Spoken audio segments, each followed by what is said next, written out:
حمد و صلات کے بعد تمام سامعین و حاضرین السلام علیکم ورحمۃ اللہ وبرکاتہ۔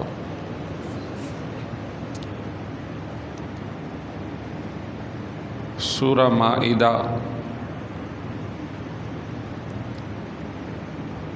کی دوسری آیت، اس کو ہم نے پچھلے جمعۃ المبارک کو سماعت کیا تھا۔ آج مزید تیسری آیت کو انشاءاللہ تفصیل سے سننے کی سعادت حاصل کریں گے۔ سورہ مائدہ چھٹے پارے کی سورت ہے، جس کا آغاز یوں کیا گیا تھا کہ اے ایمان والو، جو بھی وعدے کیے ہیں اسے پورے کیا کرو۔ پھر اگلی آیت کے اندر یوں کہا گیا، اے ایمان والو، جو شعائر اللہ ہیں انہیں تم اپنے لیے حلال مت کرو، یعنی ان کی بے حرمتی مت کرو۔ اسی طرح اسی آیت کے اندر یہ بھی فرمایا گیا کہ بے حرمتی نہ کرو حرمت والے مہینوں کی، بے حرمتی مت کرو اس جانور کی جو حاجی اپنے ساتھ لے کر جا رہا ہے اور حج کے بعد اسے منی میں ذبح کرے گا۔ اسی طرح خود جو حج کرنے جا رہے ہیں ان کے ساتھ بے حرمتی مت کرو، ان کے ساتھ حسن سلوک کرو۔ یہاں پر جو حاجی جا رہے ہیں اور جدھر جا رہے ہیں، تو پورے سفر میں کوئی بھی ان حاجیوں کو تنگ نہ کرے، یہ ان کا اعزاز ہے۔ لیکن ہم دیکھتے ہیں کہ انتظامی امور کے سربراہان حجاج کے ساتھ انتہائی ناروا سلوک کرتے ہیں، چاہے وہ یہاں کے ہوں چاہے وہ وہاں کے ہوں۔ یہاں سے انتظام کا کہہ کر بھیجتے ہیں، وہاں وہ حجاج پریشان، کبھی ادھر کبھی ادھر بھٹکتے پھرتے ہیں۔ اسی طرح ڈاکومنٹیشن اور چیکنگ اور ان کے ساز و سامان کا اٹھا کر پھینکنا، یہ ساری چیزیں ان کے اعزاز کے خلاف ہے۔ اللہ تعالیٰ نے حج کرنے والوں کو معزز قرار دیا، اور جو ایسا حج کر آئے کہ جو اللہ کی بارگاہ میں مقبول ہو، تو فرمایا کہ جو شخص حج کرے اس میں کوئی بھی غیر اسلامی یا بے حیائی کی کوئی بھی بات نہ کرے، صحیح اور نیکی کے ساتھ حج کرے، تو ایسی صورت میں رجع کیوم ولدتہ امہ، اللہ اسے ایسا پاک صاف بنا کر بھیجے گا جیسے آج ہی وہ اپنے ماں کے یہاں پیدا ہوا ہے۔ یعنی جو نیا اس دنیا میں آیا ہے اس نے کوئی گناہ نہیں کیا، وہ اللہ کی طرف سے اس وقت تک محفوظ ہے، پاک ہے۔ تو ایسا اگر کوئی حج کر آئے کہ جس میں اس نے کسی کو تنگ نہ کیا ہو، کوئی گندی بات نہ کی ہو، کوئی بے حیائی کا کام نہ کیا ہو، تو ایسی صورت میں رجع کیوم ولدتہ امہ۔ اور حضور علیہ الصلوۃ والسلام ایسے حاجی کے بارے میں فرماتے ہیں کہ اس حاجی سے اپنے لیے دعا کرواؤ۔ تو یہ اعزاز اور اکرام ہے۔ اگر راستے میں انتقال کر گیا، کل بروز محشر اسے تلبیہ پڑھتا ہوا اٹھایا جائے گا۔ احرام میں ہی تدفین کرنے کا حکم ہے کہ اسی میں تدفین کی جائے، نماز جنازہ پڑھا جائے کہ کل یہ اسی کیفیت میں اٹھایا جائے گا۔ تو فرمایا تم اللہ کے حرم کی جو لوگ نیت کر کے جا رہے ہیں ان کی بے حرمتی بھی نہ کرو، ان کی تعظیم کرو، ان کا احترام کرو۔ مزید ایک آیت مبارکہ جس کے اندر اگلا حصہ یہ ہے، وَلَا يَجْرِمَنَّكُمْ شَنَآنُ قَوْمٍ أَن صَدُّوكُمْ عَنِ الْمَسْجِدِ الْحَرَامِ أَن تَعْتَدُوا، کہیں ایسا نہ ہو کہ کسی قوم کی مخالفت تمہیں اس بات پر ابھارے کہ تم مسجد حرام آنے سے لوگوں کو روک دو۔ یہ مکے والوں کو خصوصاً کہا جا رہا ہے اس زمانے میں جب حضور مدینے سے مکے آئے تو مکے کے رہائشیوں نے حضور کو اور صحابہ کرام کو عمرہ ادا کرنے نہیں دیا۔ سن 6 ہجری میں اللہ کے حکم سے 2 سال کے بعد ہی فتح مکہ 8 ہجری میں ہو گیا، پورے علاقے پر اسلام اور اہل اسلام کا غلبہ ہوا۔ تو پھر مسلمانوں کو حکم ہوا، اے ایمان والو، انہوں نے تمہیں روکا تھا لیکن تمہاری مخالفت کسی بھی صورت کسی حج میں آنے والوں کو نہ روکو۔ اب وہ حاجی بن کر آ رہا ہے، اگرچہ اس کی پہلے مخالفت تھی لیکن اب آپ نے اپنی مخالفت کو حرم میں آنے سے روکنے نہیں دینا ہے، اس کو آپ اپنی مخالفت کو دائیں بائیں کر دو، حرم میں آنے والوں کو آنے دو۔ کچھ عرصے قبل دیکھا گیا کہ اس آیت کے مد مقابل موجودہ حکومت جو بھی سعودی عرب کی ہے، ان ممالک جن کا اختلاف تھا پچھلے ایام میں، پچھلے سالوں میں، روس اور دیگر معاملات، بین الاقوامی جنگیں، تو چند ممالک پر باقاعدہ پابندی لگا دی تھی کہ وہاں کا کوئی حاجی سعودی عرب نہیں آئے گا۔ تو یہ آیت کی خلاف ورزی تھی۔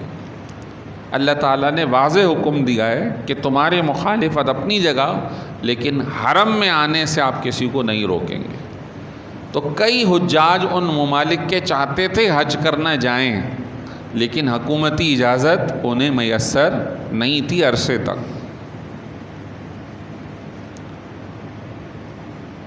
تو ہمیں حکم ہے کہ جو بھی حاجی جا رہا ہے یا آ رہا ہے اس کی عزت، اس کا احترام۔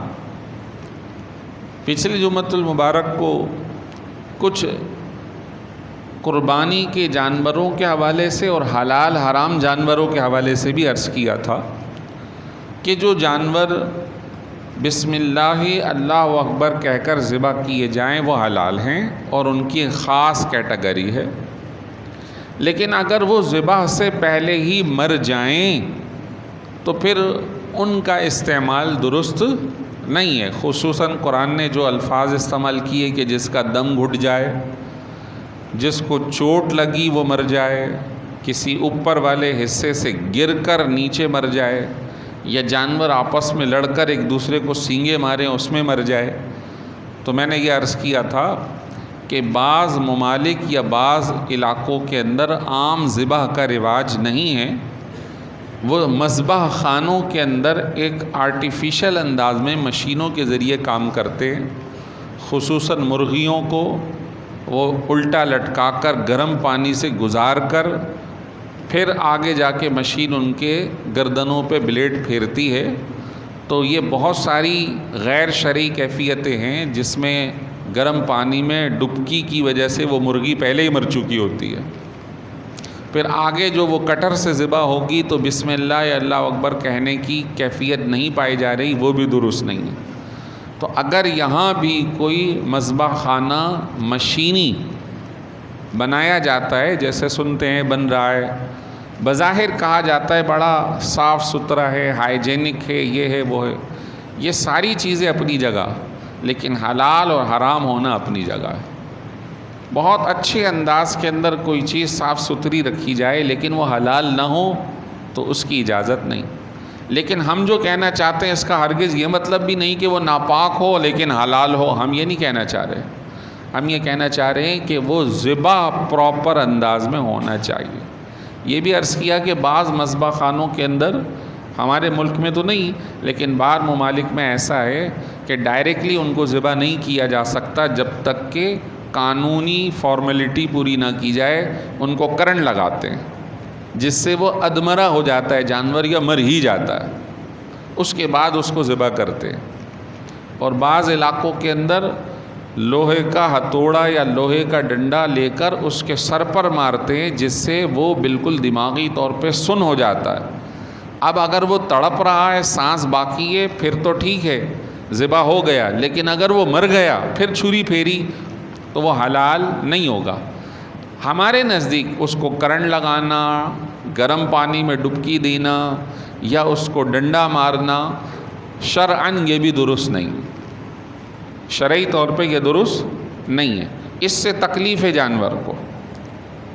ہمارے رسول کریم صلی اللہ علیہ وسلم نے ارشاد فرمایا کہ اذا ذبحتم فاحسنوا الذبح، جب تم ذبح کرو تو ذبح میں بھی احسان کرو، حسن اخلاق کا مظاہرہ کرو.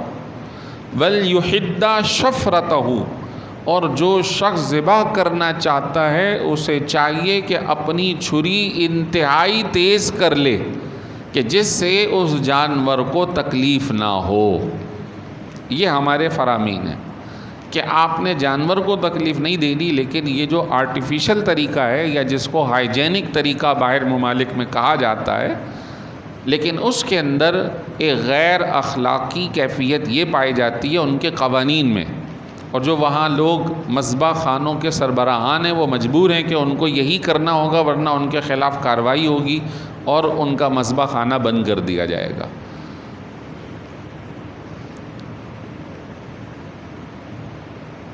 اسی طرح حرام جانوروں کے حوالے سے ارشاد فرمایا وما اکل السبع، وہ جانور کھانا حلال نہیں ہیں جنہیں درندے چیر دیں.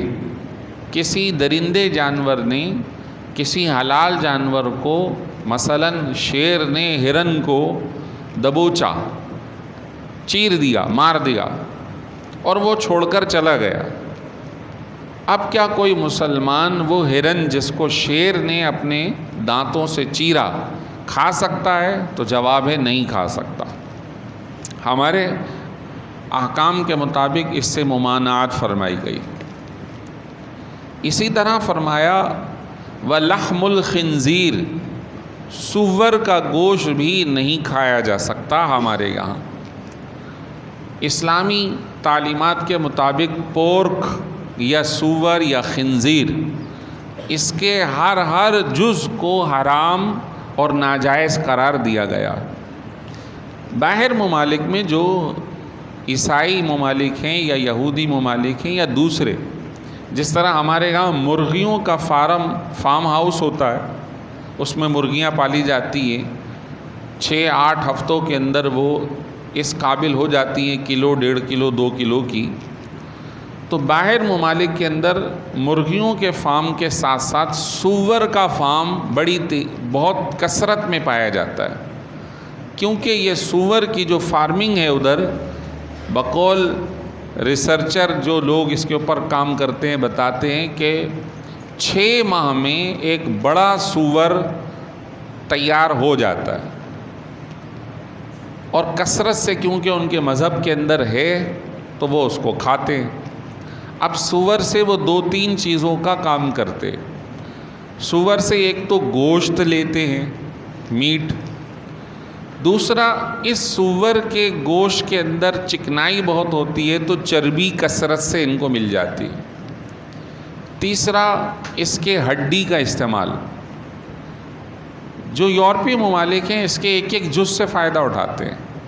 سور کی کھال سے مختلف چیزیں بنا لیتے ہیں.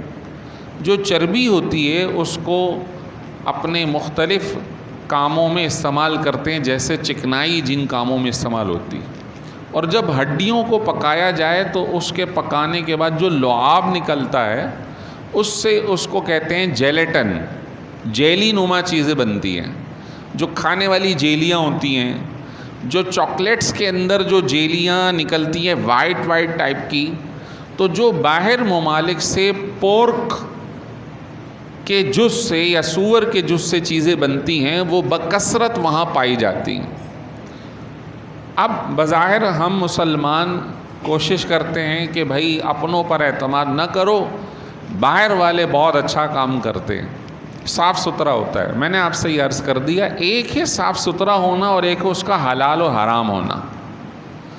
اگر وہ صاف ہونے کے باوجود حلال نہیں ہے، حرام ہے، تو اس کا استعمال بہرحال درست نہیں ہوگا۔ جو ہمارے مسلمان بھائی باہر ممالک میں رہتے ہیں ان میں بھی دو طریقے کے طبقات اس وقت موجود ہیں۔ ایک تو الحمدللہ انہیں جن کو اللہ نے ذہن دے دیا وہ بڑی شد و مت کے ساتھ اپنے آپ کو بچاتے، اور جو حالات کے ہاتھ میں کھلونا بن جاتے ہیں تو پھر وہ حلال حرام کی تمیز نہیں کر پاتے، وہ پھر ان کے ساتھ ہی شرابی بھی پی رہے ہیں، ان کے ساتھ ہی سور بھی کھا رہے ہیں، اور وہ یہ الفاظ کہتے ہیں کہ ہم تو مجبور ہیں۔ کس چیز کی مجبوری ہے؟ احادیث طیبہ کے اندر موجود ہے۔ آج کل صبح ہی سبق پڑھا رہا تھا جب، تو کتاب الجہاد سنن ابو داؤد شریف میں یہ حدیث مبارکہ آئی کہ صحابہ کرام کو کسی علاقے میں جنگ کے لیے بھیجا کہ آپ وہاں جہاد کے لیے جائیں، اور انہیں تعلیم دی۔ فرمایا سب سے پہلے تو وہاں تم جا کر اسلام کی دعوت دینا کہ تم لوگ مسلمان ہو جاؤ۔ اگر وہ تمہارے کہنے پر، تمہاری دعوت پر اسلام لے آئیں تو سب سے پہلے انہیں حکم یہ دینا کہ تم اس علاقے سے نکل کر مسلمان علاقوں میں چلے جاؤ۔ کیوں؟ بہت ساری وجوہات ہیں۔ تاکہ تم دین کا علم حاصل کر سکو، تاکہ تم اسلام کے بنیادی مسائل سے آگاہ ہو، تاکہ تم رسول کریم صلی اللہ علیہ وسلم کی صحبت اٹھا سکو، تاکہ تم جب مسلمان جہاد میں جائیں تو ان کا ساتھ دے سکو، اور جب اہل اسلام کو اللہ کامیابی دے، مال غنیمت آئے تو وہ بھی تمہیں ملے گا۔ یہ ابتدائے اسلام کے اندر باقاعدہ حکم تھا ایسا کہ آپ ان کو یہاں بھیج دیں۔ تو اگر آپ نے دنیا ہی بہتر کرنی ہے اور آخرت کا کوئی کانسیپٹ نہیں ہے تو بہرحال دنیا عارضی اور فانی ہے۔ کیا وہاں لوگ نہیں مرتے؟ کیا وہاں لوگ چوری ڈاکے نہیں ڈالتے؟ کیا وہاں لوگ دھوکے دہی نہیں کرتے؟ تو بتائیے بین الاقوامی سطح پر اتنی مار دھاڑ کسی مسلمان ملک نے کی ہے یا یورپی ممالک نے کی ہے؟ 20-25 سالوں سے، اس سے پہلے بھی ہم دیکھے چلے آ رہے ہیں کہ مسلسل پورے ملکوں، پورے علاقوں پر سلسلہ بمبارمنٹ کا جاری ہے۔ وہ کون کر رہا ہے؟ تو مسلمان کو چاہیے کہ اپنے دین، اپنے اسلام، اپنے معاملات میں حمیت کا مظاہرہ کرے کہ ہم مسلمان ہیں، اور مسلمان کی جو غیرت اسلامی ہے اس کا اظہار اس پر ہونا چاہیے۔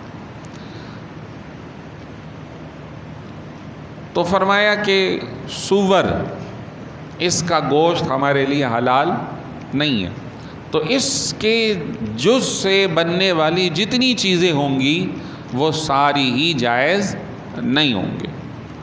مزید فرمایا کہ وہ جانور جو اللہ کا نام لیے بغیر غیر اللہ کے نام سے ذبح کیے جائیں، یعنی اس کی تفسیر میں موجود ہے، مکے کے لوگ جو مکے میں بت نصب تھے ان کا نام لے کر اسے ذبح کرتے تھے، بسم اللات، بسم العزا۔ عزا بڑے بت کا نام تھا، اور ایک بت کا نام لات تھا، ایک کا نام منات تھا، وہ کہتے تھے اس کے نام سے۔ تو اللہ تعالیٰ نے ایسے جانوروں کو حرام قرار دے دیا، صرف بسم اللہ، اللہ اکبر کہہ کے جو جانور ذبح ہوگا وہی حلال ہے، اس کے علاوہ کوئی جانور حرام نہیں۔ اور اگر بسم اللہ پڑھا جائے تو حلال، ورنہ حرام۔ اچھا، اب یہاں پہ سوال ہے کہ ہم لے آتے ہیں بقرعید پہ گائے یا بکرا، تو کہہ دیتے ہیں بھئی کس کا ہے؟ تو کہتے ہیں یہ عبداللہ کی گائے ہے، یہ خالد کی گائے ہے، تو کیا نام دینے سے فلاں کی گائے یا وہ حرام ہو جائے گا؟ تو جواب ہے نہیں، وہ اس کی ملکیت ہے، ملکیت کا اظہار ہے۔ حرام اس وقت ہوگا جب وہ بسم اللہ کے بجائے اس کا نام لے لے۔ اسی طرح اپنے والدین کے نام پر قربانی کی جاتی ہے تو کہہ دیتے بھئی یہ اماں کے نام کا بکرا ہے یا یہ ابا کے نام کے لیے ہے، تو ایسی صورت میں بھی وہ جانور حلال ہی ہے، اس سے مراد ہے اس کا ایصال ثواب، یہ حرام نہیں ہوا۔ حرام اس وقت ہوگا جب وہ بسم اللہ یا اللہ اکبر کے بجائے کوئی اور نام لے لے۔ اسی طرح اگر نبی کریم سرکار دو جہاں صلی اللہ علیہ وسلم کے لیے عام مسلمان قربانی کرتے ہیں کہ ایک حصہ ہمارا، ایک حضور کا اور ایک فلاں کا، تو ادھر مقصود ہوتا ہے ایصال ثواب۔ کیا ہوتا ہے مقصود؟ ایصال ثواب، اور وہ جانور ذبح تو بسم اللہ اللہ اکبر کے نام سے ہی ہوتا ہے۔ تو جس چیز کی یہاں ممانعت ہے وہ ذبح کرتے وقت کی ممانعت ہے۔ اسی طرح صالحین امت، بزرگان دین کے نام سے بھی ہم ذبح کر لیتے ہیں کہ خواجہ صاحب کے نام سے ذبح، یعنی نام سے ذبح سے مراد ایصال ثواب، ان کے لیے ایصال ثواب۔ شیخ عبد القادر جیلانی علیہ رحمہ کے لیے ایصال ثواب، یعنی ان کے نام، ان کی طرف سے قربانی۔ تو ہم بھی جب قربانی کرتے ہیں تو پہلے بسم اللہ اللہ اکبر کہتے ہیں، اس کے بعد 7 نام دعا پڑھتے ہیں، یا اللہ 7 بندوں کی طرف سے، زید، خالد، عمر، بکر، سب کی طرف سے یہ قربانی قبول فرما لے۔ تو یہ عین اسلام ہے، اس کے اندر کوئی غلطی یا کمی نہیں ہے۔ اصل جو مسئلہ ہے وہ یہ ہے۔ آگے چل کر فرمایا کہ وما ذبح علی النصب، جو بت خانوں میں ذبح ہوں وہ جانور بھی تمہارے لیے حلال نہیں ہیں۔ تو جیسے ہندو لوگ جو ہیں وہ اپنے بت خانے میں اپنے اس بت کے نام سے ذبح کر کے اس پہ چڑھاوا چڑھاتے، تو شرعاً یہ درست نہیں ہے۔ اب اس کو یہ تشبیہ دینا کہ اگر کوئی مزار، کسی بزرگ کے مزار پر جا کر وہاں وہ ذبح کر کے گوشت تقسیم کر دیتا ہے تو یہ تو وہی ہو گیا، تو میں نے ابھی مسئلہ بتا دیا۔ مقصود ادھر ہے ایصال ثواب، بسم اللہ اللہ اکبر۔ نعوذ باللہ اگر کسی جاہل آدمی نے یہ کام کیا کہ اسی صاحب مزار کے نام سے ذبح کیا تو وہ بھی حرام ہے، وہ بھی حرام ہے، اس کی قطعاً گنجائش نہیں ہے۔ لیکن ایسا مسلمانوں کے ساتھ ہے نہیں، وہ بسم اللہ اللہ اکبر کہہ کے ذبح کرتے ہیں اور جو دائیں بائیں غریب فقراء ہیں ان کو وہ کھانا کھلا دیتے۔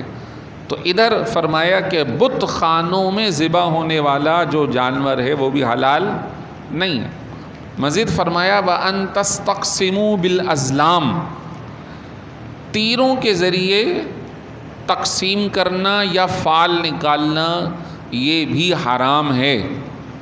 پرانے زمانے کے اندر کوئی بھی کام کرنا ہے تو وہ اپنے کمان کو، تیر کو اور اس کے ترکش کو اپنے ساتھ رکھتے اور تیریں اپنے ترکش سے نکالتے، تو تیر پہ نشانات لگا لیتے تھے، لال، ہرے، پیلے۔ اگر اس نے بن دیکھے تیر نکالا اور وہ لال نکل آیا تو کہا یہ کام نہیں ہو سکتا۔ آپ نے ہندوانہ مذہب میں یہ بدفعلی دیکھی ہوگی، کوئی کالی بلی گزر گئی تو یہ کام نہیں ہو سکتا۔ عرب میں یہ ماحول تھا، کوئی پرندہ پکڑتے تھے کسی کام کے شروع کرنے سے پہلے اور اس کو چھوڑتے تھے، جیسے کبوتر ہے اس کو چھوڑا، اگر وہ اڑ کر دائیں طرف مڑ گیا کہتے تھے کام صحیح ہے، اور اگر بائیں طرف مڑ گیا تو کہ کام صحیح نہیں ہے۔ یہ ساری بدفعلیاں تھیں، اللہ تعالیٰ نے اس کو حرام قرار دیا۔ سب سے پہلے اسلام یہ کہتا ہے کہ اس کام کو دیکھو جو تم کر رہے ہو وہ حلال ہے یا حرام۔ اب اگر وہ حلال ہے تو پھر آپ اللہ پہ بھروسہ کر کے پہلے اس کی پوری تحقیق کر لو، اپنا تجزیہ اس کا کر لو کہ بھئی میں اس کے اندر صحیح کام کر سکوں گا یا نہیں، اس کے بعد آپ اس کو کر گزرو۔ اس سے پہلے ایک چیز اہل اسلام کو سکھائی گئی، وہ یہ ہے کہ تم 2 رکعت نماز پڑھو، صلاۃ الاستخارہ۔ استخارہ کا مطلب ہے خیر مانگنا، اور اس کے بعد دعا کرو اللہم انت تعلم ولا اعلم، اللہ تو جانتا ہے میں نہیں جانتا، وانت تقدر ولا اقدر، مولا تو قدرت رکھتا ہے میں قدرت نہیں رکھتا۔ پھر آگے چل کے فرمایا ان کنت تعلم، اگر تو جانتا ہے، ھذا خیر لی فی دینی و معاشی و عاقبت امری فاقدرہ لی، اللہ اگر یہ کام میرے لیے بہتر ہے، میرے دنیا کے لیے، میری آخرت کے لیے، میری معاش کے لیے، اللہ اس کے اندر خیر کو مقدر کر کے یہ مجھے عطا فرما دے۔ پھر آگے الفاظ ہیں وَإِن كَانَ شَرٌّ لِّي فِي دِينِي وَمَعَاشِي وَعَاقِبَةِ أَمْرِي فَاصْرِفْهُ عَنِّي وَاصْرِفْهُ عَنِّي وَاقْدُرْ لِي الْخَيْرَ حَيْثُ كَانَ، اگر یہ کام میرے لیے خیر نہیں، شر ہے، میرے دین، میرے معاش، میری آخرت کے لیے، مولا اس کو مجھ سے اور اس کو مجھ سے دور کر دے، اور جہاں کہیں خیر میرے حق میں ہے اللہ تو وہ مجھے عطا فرما دے۔ یہ دعا کرو، اور دعا کرنے کے بعد اب تم اس کام کو کرو، اگر تمہارے حق میں بہتر ہوگا تو اللہ ضرور برکت دے گا، حق میں بہتر نہیں ہوگا تو یا تو وہ کام ہی نہیں ہوگا، یا کسی بھی طریقے سے تم پیچھے ہٹ جاؤ گے یا وہ کام پیچھے ہٹ جائے گا۔ یہ ایک طریقہ کار ہے۔ صحابہ کرام ارشاد فرماتے ہیں کہ حضور جس طرح ہمیں نماز کی تعلیم دیا کرتے تھے، نماز سے پہلے وضو کرو، ایسے اٹھو، ایسے بیٹھو، تو ہمیں ہر کام سے پہلے حضور استخارہ یعنی کہ دعا پڑھنے، نماز پڑھنے کی ترغیب دیا کرتے تھے۔ آپ بھی یہ عمل کریں، ہر جائز کام سے پہلے 2 رکعت نماز پڑھیں، دعا کریں، جو کچھ ہے من جانب اللہ ہے، اللہ ہی اس کے اندر خیر ڈالنے والا ہے۔ تو فرمایا کہ تم یہ بدفعلیوں میں مت پڑو، بدشگونیوں میں مت پڑو، یہ درست نہیں ہے۔ بلکہ ایک حدیث شریف میں ارشاد فرمایا کہ جو تم میں سے اللہ پر، یوم آخرت پر ایمان رکھتا ہے وہ کسی کاہن کے پاس نہ جائے۔ کاہن کا مطلب یہی نجومی، فال نکالنے والے، ان لوگوں سے دور رہیں، ان پر یقین نہ کریں، یقین فقط اللہ وحدہ لا شریک کی ذات پر کریں، اور اس کی ذات سے خیر کے طلبگار بنے رہیں۔ اللہ تعالی ہم سب کو ایمان کی سلامتی اور خاتمہ بالخیر عطا فرمائے۔ وآخر دعوانا الحمدللہ رب العالمین۔